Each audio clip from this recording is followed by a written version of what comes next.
Good evening, Philippines and the world. Today is Wednesday, February 12, 2020.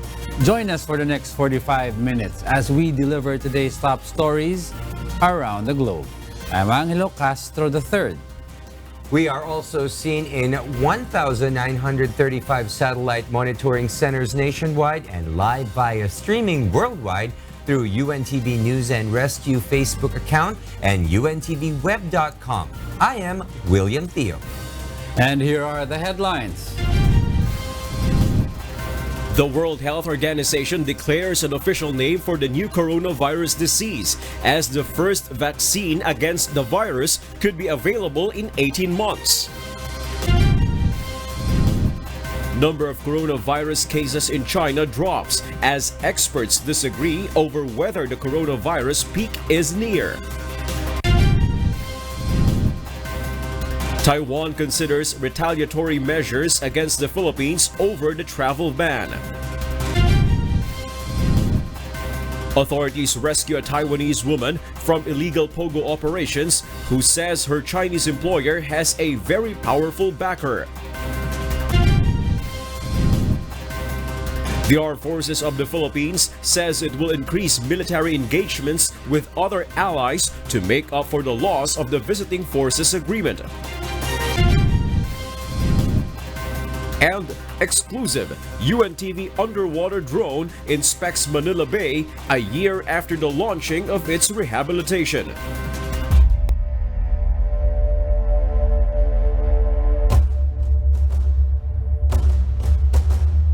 The World Health Organization, or WHO, declared an official name for the new coronavirus disease, COVID-19, making sure not to reference Wuhan, the central Chinese city where the virus originated. But why does having a formal name of the new virus matter to us?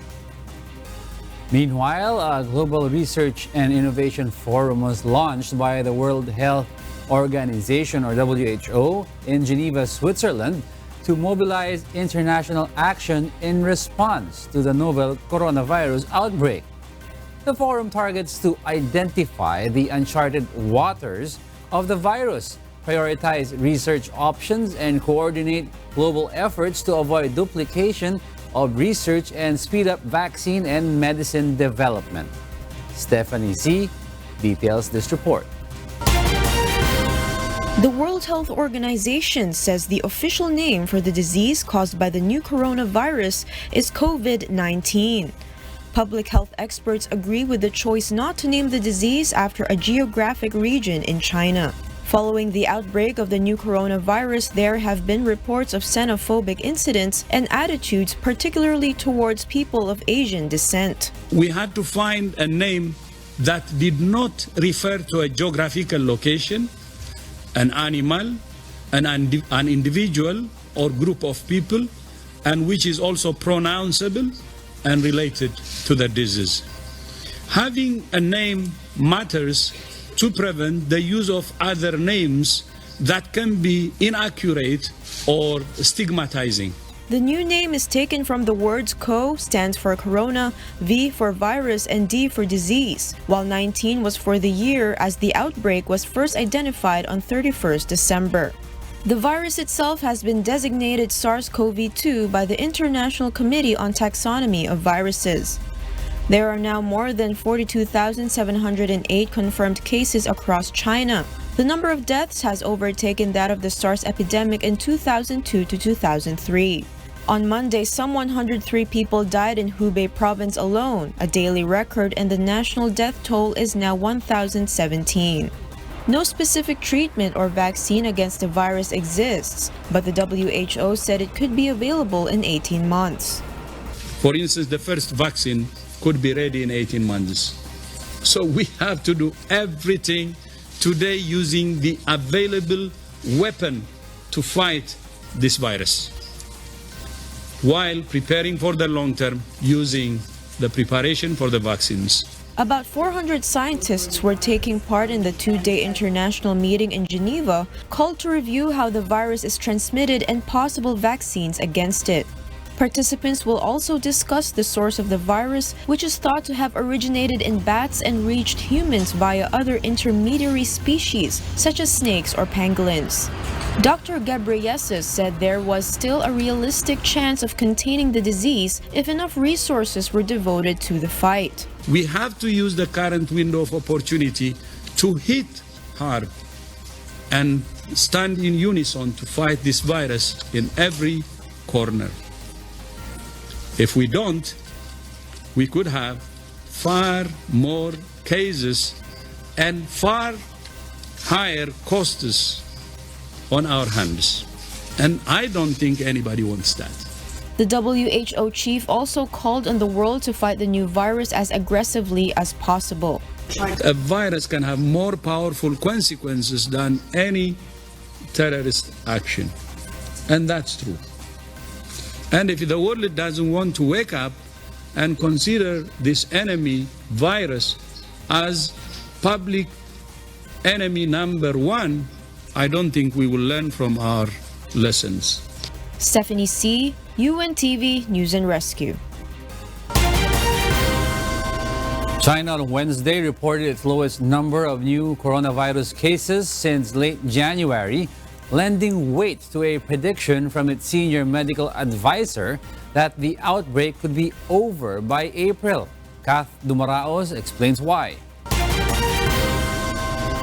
China's foremost medical advisor on the novel coronavirus said the numbers of new cases were falling in some provinces and forecast the epidemic would peak this month. Total cases of the new coronavirus in China have hit 44,653 according to health officials, including 2,015 new confirmed cases on Tuesday. That was the lowest daily rise in new cases since January 30. The number of deaths on the mainland rose by 97 to 1,113 by the end of Tuesday. So we suppose maybe the peak time may be reached and at the maybe in the middle or late this month, February.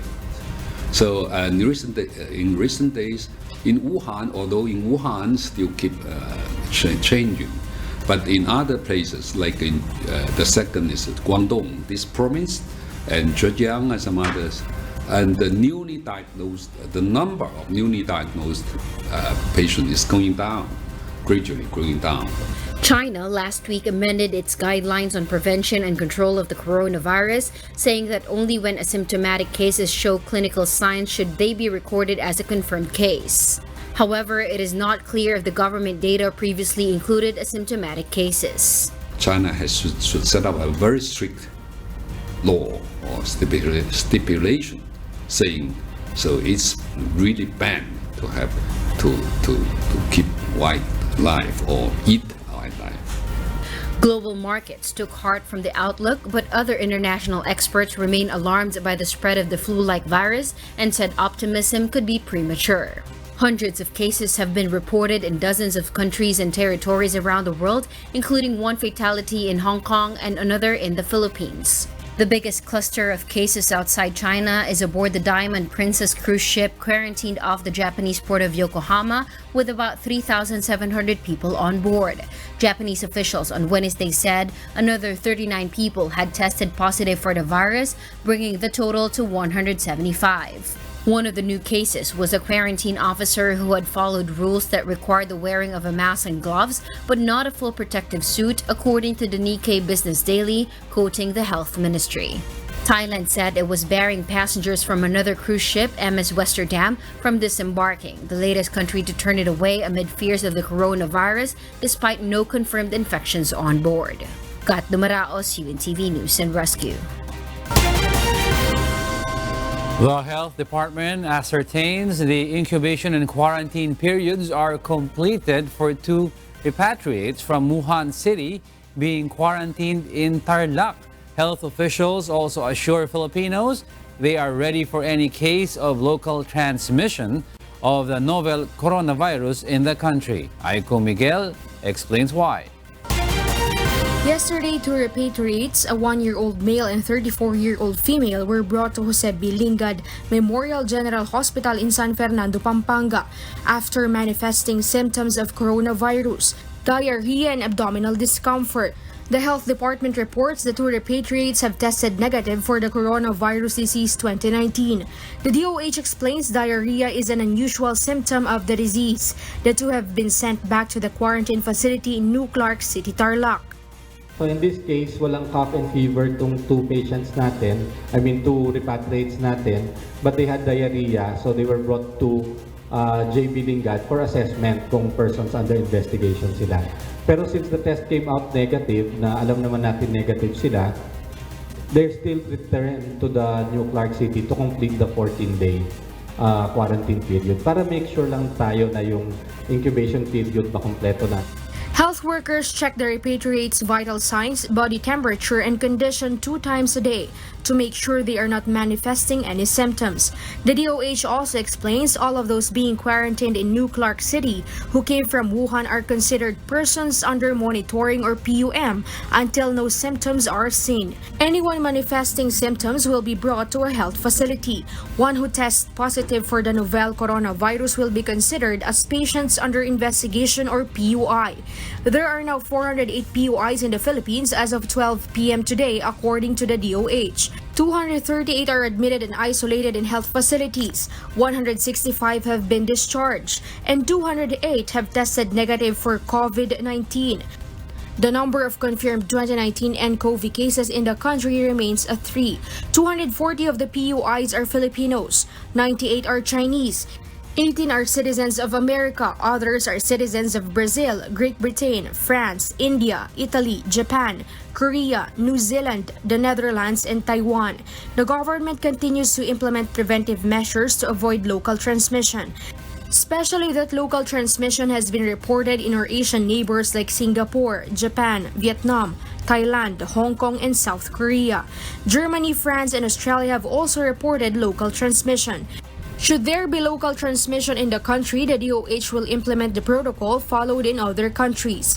Well, the WHO has signified that, we should all get ready. Meanwhile, WHO does not subscribe to China's study that the new incubation period for COVID-19 is 24 days. It's based on a sample of patients. We tried to look at the disaggregated data to understand how they came to that conclusion, and we couldn't. So it's clear that the vast majority of patients still get infected between or have an incubation period of 12 and a half days. That's the WHO estimate. The DOH also clarifies that all Filipinos arrived from China, Hong Kong, and Macau are required to undergo mandatory quarantine in the hospital when seen with symptoms, or home quarantine for those without symptoms. Filipinos flying back to the Philippines coming from countries with confirmed cases of COVID-19 are also advised to undergo self-quarantine. Aiko Miguel, UNTV News and Rescue, Manila. A Philippine representative in Taiwan has recommended to the national government in Manila to lift the travel ban imposed on the independently governed territory. Meanwhile, several Filipinos who have changed their citizenship were not allowed to enter the Philippines. Joanano tells us why. The Taiwanese government is mulling over retaliatory measures against the Philippines. This after the Philippine government imposed a travel ban on Taiwanese citizens amid the coronavirus disease outbreak. According to Angelito Banayo, the chairman of the Manila Economic and Cultural Officer MECO, Taiwanese President Tsai Ing-wen convened a special cabinet meeting this morning to discuss possible retaliatory measures such as banning Filipino workers in Taiwan and removing the free visa for Filipinos. So, nangyari, sa pakiusap ni Minister Joseph Wu, mag-lista na lang muna, inutusan ni Presidente sa yung mga na mag-lista ng possible response o calibrated response measures. Banayo explains the Taiwanese government took great offense after the Philippines' inclusion of Taiwan in the travel ban due to the One China policy. Una, dahil parang lumalabas one China policy ang dahilan dahil hindi sinama ang Taiwan noong February 2 pagkatapos dinagdag na ng kagyat nitong February 10, di ba? Ng travel ban. At pangalawa, kung ang dahilan ay naganap ang ENCOM dito, hindi totoo yun dahil 18 cases lang dito, wala naman namamatay. Samantalang sa Singapore, sa Vietnam, sa Thailand, sa Japan at sa Korea, napakaraming kaso compared sa Pilipinas. Bakit yun? Hindi nga naman natin pinapatawan ng travel ban. The MECO chairman further says Taiwan's foreign affairs officials are urging the cabinet to reconsider its plan to implement retaliatory measures after they were given an assurance the Philippine government will also re-evaluate the ban. Banayo adds the 160,000 Filipinos in Taiwan may be affected if the retaliatory measures are implemented. WHO Counter Representative Dr. Rabindra Abiyasinge clarifies they did not make a recommendation to the Philippine government to include Taiwan in the travel ban. The WHO representative explains the national government has the discretion when it comes to repatriation as well as travel restrictions. Position has been no travel restrictions. Repatriation again is a political issue that is decided at a country level. More than 100 inbound and returning flights to China, Hong Kong, Macau, and Taiwan were cancelled today based on Manila International Airport Authority's data. But there were still 5 flights bound for Hong Kong and Taipei that pushed through. Meanwhile, the Bureau of Immigration has intercepted 54 foreigners in Ninoy Aquino International Airport since Taiwan's inclusion in the travel ban, while 11 Filipinos who had changed their citizenship were not allowed to enter the Philippines. Sa atin po ngayon, wala po tayong exemptions when it comes to that kasi we needed to implement it immediately dahil once we were informed that Taiwan is part of the ban, kailangan pong i-implement to agad-agad because sa matters po na ganito, especially involving health, public health and safety, every second counts. The Bureau of Immigration reiterates it will continue to bar the entry of foreigners from China, Hong Kong, Macau, and Taiwan as the government has yet to lift the travel ban. Joanaro, UNTV News and Rescue, Pasay City. Meanwhile, the Philippines' tourism industry will lose about 38 billion pesos on tourist arrivals for the period of February to April 2020 due to the effect of the coronavirus disease 2019. Meanwhile, the Department of Tourism aims to boost local tourism despite the COVID-19 scare. Vincent Arboleda will tell us why. About 465 flights are cancelled weekly, according to the Civil Aeronautics Board. The flight cancellations are brought about by the effects of the travel ban, which is part of the country's measures in preventing the spread of the coronavirus disease 2019 or COVID-19. 11 cruise ships have cancelled their arrivals at various ports in the country. These cruise ships come from either China or Hong Kong or are ferrying transit passengers in Hong Kong. According to Tourism Secretary Bernadette Romulo Puyat, around 38 billion pesos of the projected revenue from tourist arrivals will be lost due to the travel ban on China, including Hong Kong and Macau.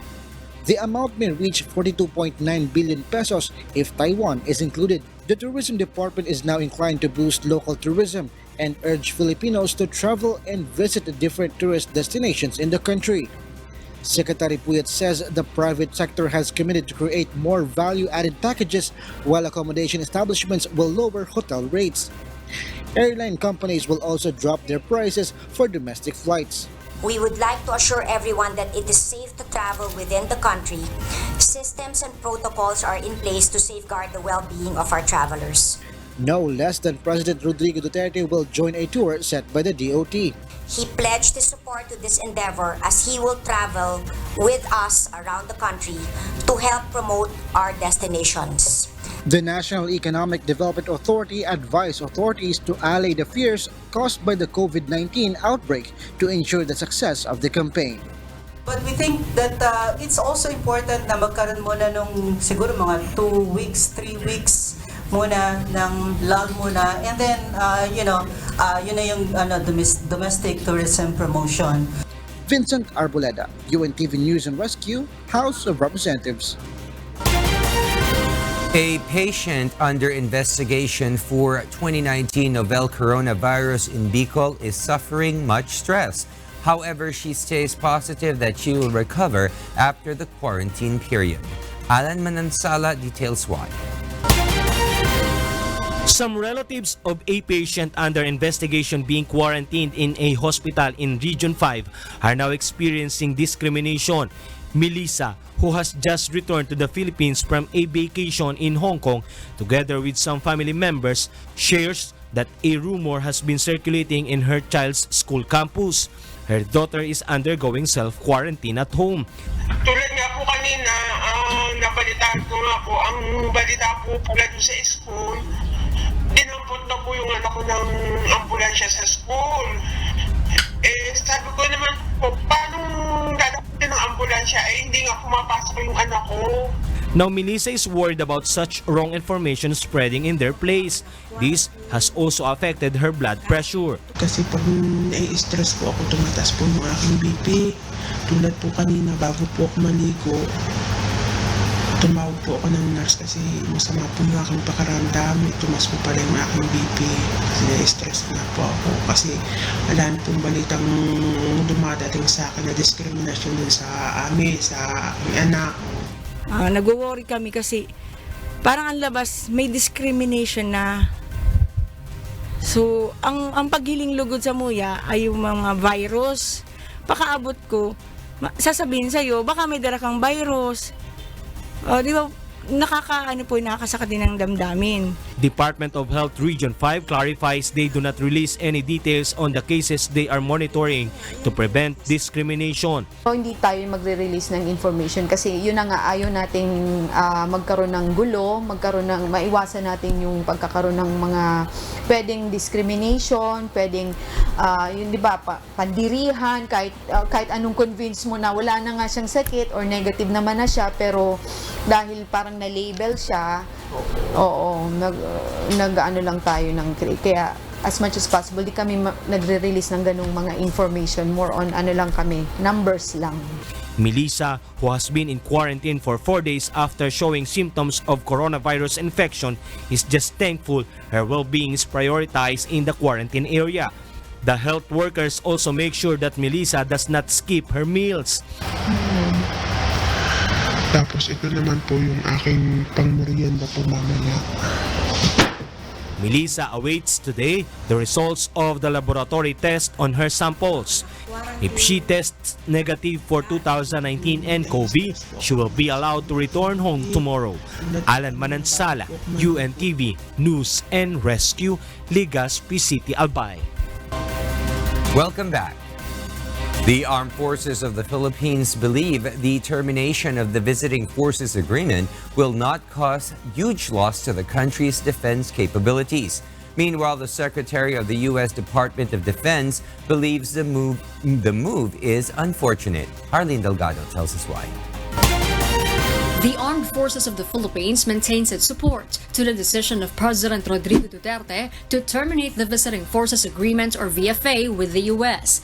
AFP Chief of Staff General Filimon Santos Jr. says the withdrawal from the agreement will not cost the country a huge loss in defense capabilities. It's not actually namang kawalan because as of now you could see we have already some equipment, we have new planes, we have ships. We could move on without BFA. Santos says they plan to intensify the country's engagement with other allied countries, including Japan and South Korea, and enter new visiting forces agreements. The AFP Chief of Staff admits, however, the withdrawal may affect the country's counter-terrorism efforts with the reduced intelligence sharing between the two countries. He adds they will formally talk with American counterparts next month. One of the matters to be discussed will be the Balikatan exercises scheduled for May 2020. Since they received the notice of termination yesterday, dating natin the exercises on the table, sabi namin, gusto nyo ituloy natin, we will continue after 180 days. If they do not want to continue, we also do not want to continue. Despite this, Santos remains positive the Philippine Forces' defense capabilities are enough to protect the country. However, for U.S. Secretary of Defense Mark Esper, the move was unfortunate. In an interview while en route to Europe, the U.S. official said it would be a move in the wrong direction at a time that they are pushing China to abide by international norms. Jorlene Delgado, UNTV News and Rescue, Pasay City. In other news, a court in Bislig City, Surigao del Sur has ordered the arrest of Kappa Community Ministry International Incorporated founder Joel Apolinario, as well as other officials and promoters of the group on charges of investment fraud. The Bislig City Regional Trial Court Branch 29 yesterday issued warrants of arrests against Apolinario, his wife, and corporate secretary Reyna Apolinario, and trustee Margie Danao, according to the Securities and Exchange Commission, or SEC. The SEC in a statement said the following individuals were also ordered jailed for promoting the supposed investment scam, namely Marisol Diaz, Adelfa Fernandico, Moises Mopia, Catherine Evangelista, and Rene Katubigan. In June 2019, the SEC filed a complaint against Kappa for employing a Ponzi scheme, an investment plan that offers high returns and pays investors using money contributed by other investors. Kappa has repeatedly denied allegations of an investment scam and has insisted it remains a religious group. Meanwhile, the country's top cop orders to begin the pre-charge investigation on 43 cops included on President Duterte's narco list who have gone AWOL. Meanwhile, the application for optional retirement for cops on the same narco list ends tomorrow. Leia Ilagan explains why. PNP Chief Police General Archie Gamboa has extended the deadline of the submission of optional retirement for police officers included on President Rodrigo Duterte's narco list. The extension is until tomorrow, February 13, 2020. General Gamboa says that as of today, 15 policemen have availed the optional retirement, but the PNP chief clarifies those caps will not be off the hook despite being granted the optional retirement. Ang purpose naman natin bakit nag-offer tayo ng optional retirement para hindi na mahirapan ng PNP. Pero once na mag-start na ang proseso, then we will not accept any more optional retirements. Gamboa was also ordered to begin the pre-charge investigation on 43 policemen who have gone AWOL after being included on the President's narco list. When we issue the orders, na-assign sila sa Office of the Chief PNP and their respective units are informed, that is enough notice for them na dapat nag-report na sila. Pero kung hindi sila nag-report, then we will charge them separately 43. The PNP adjudication team will now be investigating 299 policemen instead of more than 300. Last Monday, the PNP chief confirms there are 357 cops on the President's narco list.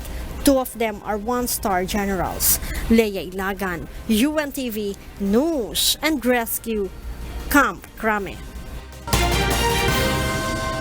A Taiwanese national appeals for help from authorities to fly back home. Meanwhile, a lady senator intensifies her call for a crackdown on Philippine offshore gaming operators. Arlene Delgado reports why. 23-year-old Taiwanese La Yushan, or Ivy, came forward to Senator Risa Hontiveros' office to ask for help to go back home after her first employer took away her passport. Ivy recalls she was forced to work in a Philippine offshore gaming operator, or POGO, where her Chinese employer allegedly abused her both mentally and physically. There, she was treated like a slave by working for 24 hours. She also claims that her employer had threatened to kill her if she reported to authorities. Ivy is among the 30 foreign nationals rescued by the National Bureau of Investigation in Mandaluyong last February 3. Ivy claims her Chinese employer seems to have a powerful protector who works in the government. I have to be strong, tell everything. They threatened me. My boss threatened me and abused me. Mental and physical. I already tell them that I want to go home. I want to go back to Taiwan, but they forced me to work for them and always say that they have a protector behind them. According to an anti-crime advocate, Ivy's case is not an isolated case of abuse and human trafficking in illegal pogo operations. But exactly the same case as Ivy. She was given a script on how to defraud people.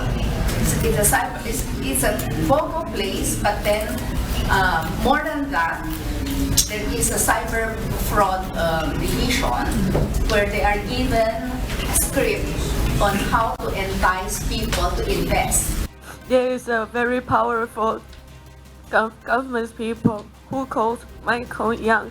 I hear that once or twice from my boss say that they're a government person. Senator Hontiveros says, however, they have yet to verify if the Michael Yang identified by Ivy is the same Michael Yang who is the former economic advisor of President Rodrigo Duterte. Right now, our main concern in assisting Ivy is the humanitarian aspect. So we haven't gone into checking out identities of persons or any other such issue. The lady senator calls for the crackdown of pogo operations in the country to put a stop to crimes involving pogo workers. Senator Joel Villanueva has earlier called to temporarily suspend pogo operations in the Philippines due to the influx of illegal pogo workers and their involvement in various crimes. Jorlene Delgado, UNTV News and Rescue, Senate of the Philippines. Oaks is now studying the possibility of lowering the alert level of Taal volcano. Residents around the volcano are advised to check the integrity of their houses in spite of lower incidence of volcanic earthquakes. Ray Pelayo tells us why. The Philippine Institute of Volcanology and Seismology, or PHIVOLCS, is observing the decreasing activities of the Taal volcano in the past weeks. Department of Science and Technology Undersecretary and PHIVOLCS Officer in Charge Renato Sonidum says volcanic earthquakes are still recorded in the areas surrounding the volcano, but the frequency is lower compared with that in the past days. Even the emission of sulfur dioxide has been less. Sa 101 earthquake, may 4 na low-frequency earthquake events. No? Ito po yung paggalaw ng magma o di kaya ay pagkilos ng gas. At ito po ay nangangahulugang meron pang magma activity sa paligid ng Taal volcano. Among the bases of PHIVOLCS in lowering the volcano's alert level is the trend of ground deformation. The Taal volcano has remained at alert level 3 since January 26. Titingnan natin kung ano na yung latest trend sa ground deformation. Ang aming alam ay nagsasubside na siya. So kung ito ay magpatuloy, baka ma-consider na natin na magbaba tayo ng alert level. If the alert level is lowered to 2, Taal Volcano Island will remain a permanent danger zone. Residents within the 7-kilometer radius are still not allowed to return to their houses now due to the possibility of another eruption. PHIVOLCS advises the evacuees to have returned home to check the integrity of their houses as volcanic earthquakes pose threats and may cause structures to collapse. Ray Pelayo, UNTV, News and Rescue, Quezon City. The Department of Public Works and Highways Region 4A intensifies its clearing operations along the boundary of Agoncillo and Laurel towns in Batangas. Meanwhile, a heavy equipment operator from Cagayan de Oro City helps in the clear-out. June Soriao tells us why. Ash as thick as 2 feet needs to be cleared from Agoncillo-Buso-Buso Road, the thoroughfare most affected by the ashfall brought about by the Taal volcano's eruption in January. The clearing operations of DPWH Region 4A target to make the road passable to motorists. Area Engineer Ramon Maguyon explains their priority are the carriageways where vehicles ply before clearing the roadsides which pedestrians can use. 1 lane passable na naman to, sir. Itong kabilang lane na lang ang 1.7 kilometer na lang. Tingin niyo mga ilang araw pa yun, ilang linggo? Itong mismong carriageway, kaya namin hanggang Friday. Friday. Pero itong mga shoulder, tapos yung mga ibang debris, siguro abutin pa ng last week ng February. DPWH personnel conduct the clearing operations during daytime since Agoncillo and Laurel are located within the danger zone. A heavy equipment operator who hails from Cagayan de Oro City in Mindanao is one of the workers in the clear-out. He has been working for DPWH Region 4A since the volcano's eruption. 58-year-old Villanueva says he is dedicated to his job for the sake of our fellow men. Basta mayroong mga calamity, nandyan kami sa Yolanda, sa Marawi Seeds, yun. At saka yung bagyo sa Davao. Although he understands that his line of work comes with dangers and threats, Alejo says he is always ready to perform his task because of his love for his job and those affected by calamities. He adds that his wife and his children have gotten used to being left at home when the head of the family is away to do public service. Alejo has been in service for 38 years. He doesn't choose when and where as long as there's an opportunity to do his job, at the same time to serve the public. Jun Suriao, UNTV, News and Rescue, Agoncillo, Batangas. Y News continue. Kapisanan ng mga broadcaster ng Pilipinas is worried and other television networks will also face a co-warranto petition following one against ABS-CBN Corporation. The media organization says it supports the franchise renewal of ABS-CBN, which remains pending in Congress. Dante Amento tells us why. Kapisanan ng mga broadcaster ng Pilipinas or KBP lets the Supreme Court decide on the co-warranto petition filed by Solicitor General Jose Calida. KBP is one of the oldest broadcast media associations in the Philippines. It provides its members broadcasting standards. But KBP spokesperson Attorney Rudolph Steve Hularbal says their organization is worried the government will execute the same move on other broadcast networks, especially the critics on the government and those that make negative comments on the current administration. Baka mamaya tayo naman ang pa-filean ng co-warranto proceeding. So sana the Supreme Court will act favorably or in favor of freedom of expression dito. It will also affect the freedom of expression in the near future. Nagkakaroon ng pagkabahala na gagamitin to para mapigilan ang malayang pamamahayag. Kumbaga baka mamaya yan ang magiging standard operating procedure pag ayaw nila yung mga pahayag ng isang network, no? So it has a chilling effect on the whole broadcast industry. The KBP is hoping the Supreme Court will release its decision on the petition soon. The organization also discloses its support for the renewal of ABS-CBN Corporation's franchise, but still, it depends on the Congress decision, it adds. On the question of whether ABS-CBN could still operate after its franchise expired, Attorney George Erwin Garcia, the Dean of Pamantasan ng Lungsod ng Maynila's College of Law, says when it comes to legality, ABS-CBN cannot operate. From the point of view of law kasi, kapag natapos na ang iyong prangkisa sa eksaktong oras na ito, then any operation outside ng prangkisa na yan, sa date ng prangkisa, will be illegal. So, sige, pwede kang makapag-operate. Wala lang magbabawal sa'yo. Pero ano yung dahilan mo sa pag-ooperate? Wala ka ng franchise. Some lawmakers have recently said ABS-CBN can still operate after the expiration of its franchise on March 30 because it is considered extended while the application for renewal is pending in Congress. As long as there is a pending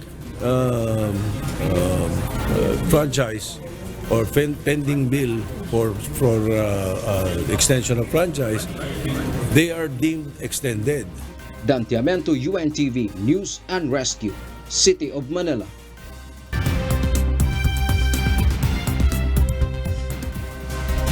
And for the news abroad, here's Kath Dumoraos live from Bangkok, Thailand. Kath, good evening. Good evening, Diego. Australia has identified 113 animal species which will need urgent help after their numbers and habitats were devastated by recent bushfires. In a welcome finding, there appeared to be no extinctions, said the government. But almost all species on the list had lost at least 30% of their habitat due to the mammoth blazes in the south and east over Australia's summer. Koalas and wallabies, as well as bird, fish, and frog species are among those needing the most help, said experts. Researchers had previously estimated that more than 1 billion animals may have perished in the fires, which scorched large swaths of temperate forest and grassland.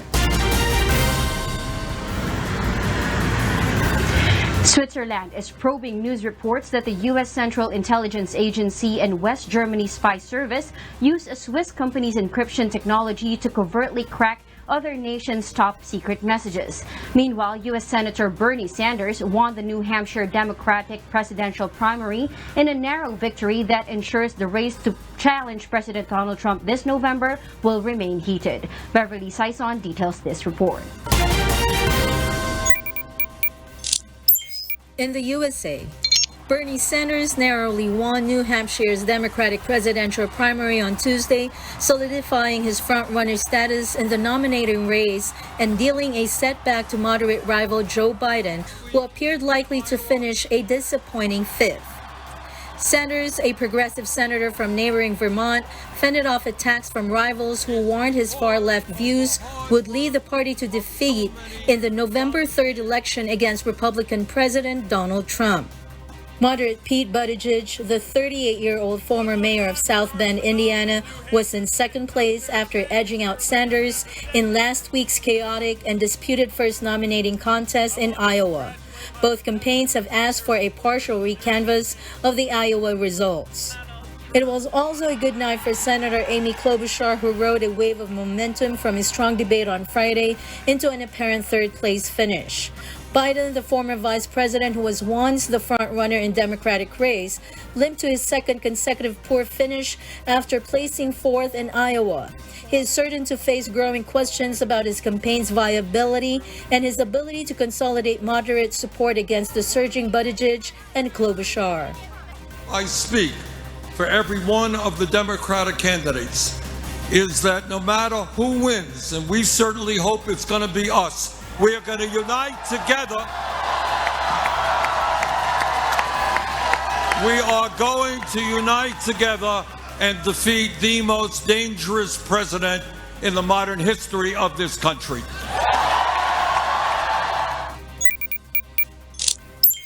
In India, Delhi Chief Minister Arvind Kejriwal has secured another term in office after his party won a resounding victory in elections in the capital.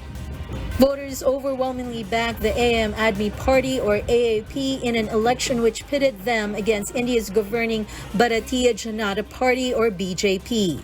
It's a setback for the BJP after last year's general election landslide. The party won 5 more seats in Delhi but still holds just 8 out of 70. The AAP won all the rest. Meanwhile, Swiss authorities have opened an investigation into allegations a Switzerland-based maker of encryption devices was a front operated by the CIA and West German intelligence that enabled them to break the codes of the countries that use their products. The company, called Crypto AG, sold code-making equipment to Iran, Latin American nations, India, Pakistan, and dozens of other countries. The technology was modified to let the CIA and Germany's BND break codes, the Washington Post reported, along with German and Swiss broadcasters ZDF and SRF. After being told late last year of fresh research about the company, the Swiss government in January appointed a former Swiss Supreme Court judge to scrutinize crypto's activities to investigate and clarify the facts of the matter. The Swiss Supreme Court judge is due to report back by the end of June, after which the Swiss cabinet will be briefed. Beverly Saison, UNTV News and Rescue.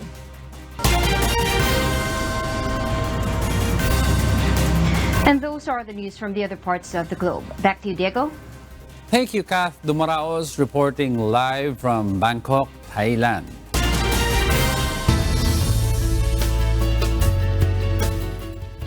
Samsung just unveiled its second folding phone that it hopes will help burnish its innovation credentials after screen glitches forced to delay the Galaxy Fold last year.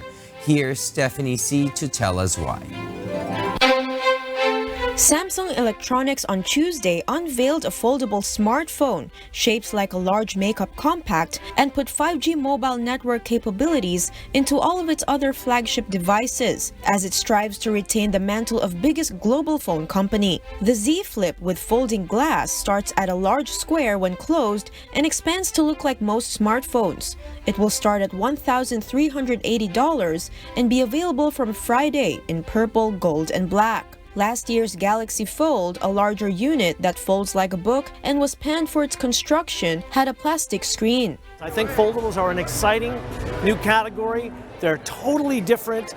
They drive you to use your phone in very different ways.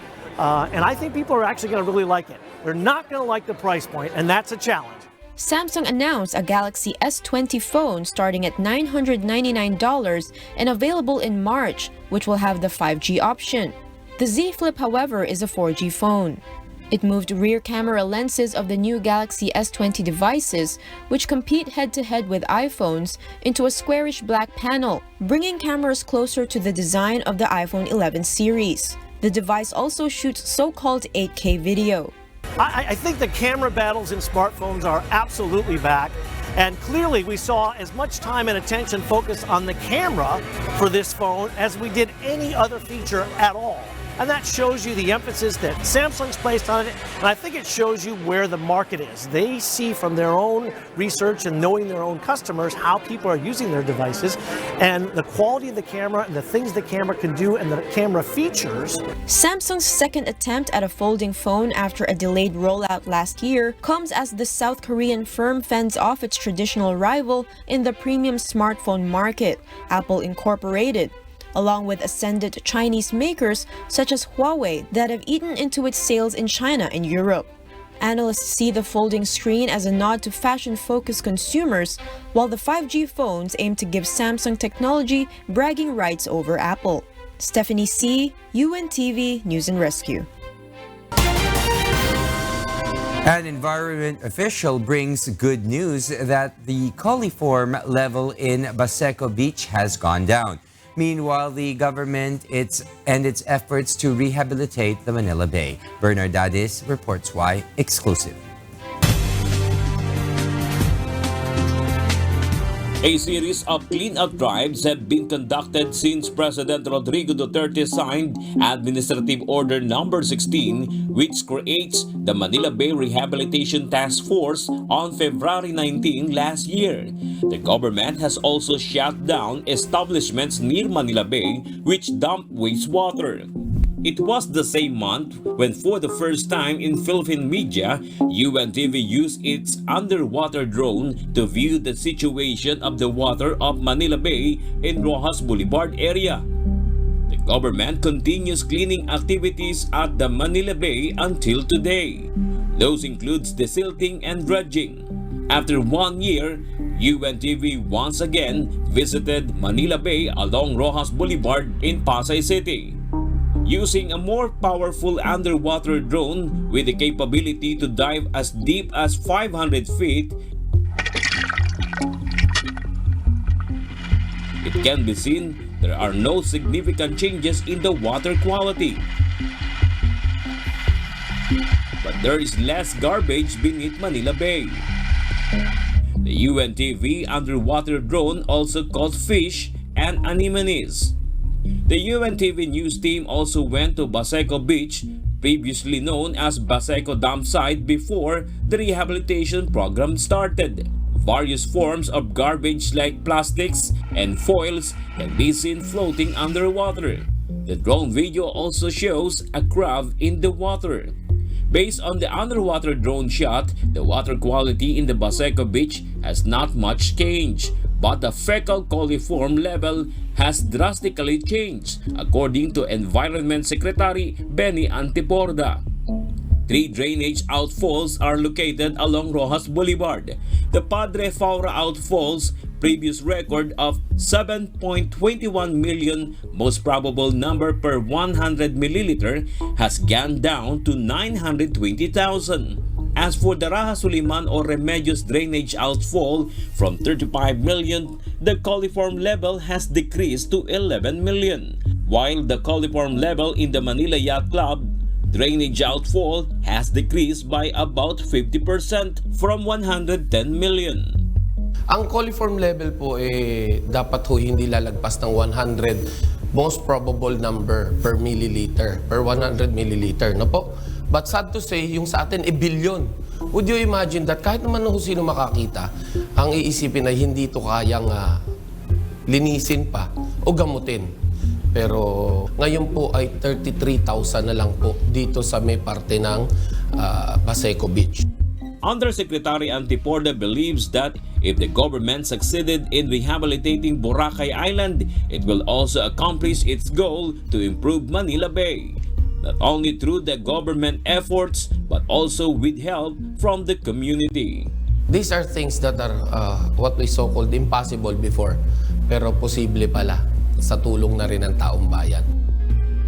Bernard Dadis, UNTV News and Rescue, Manila.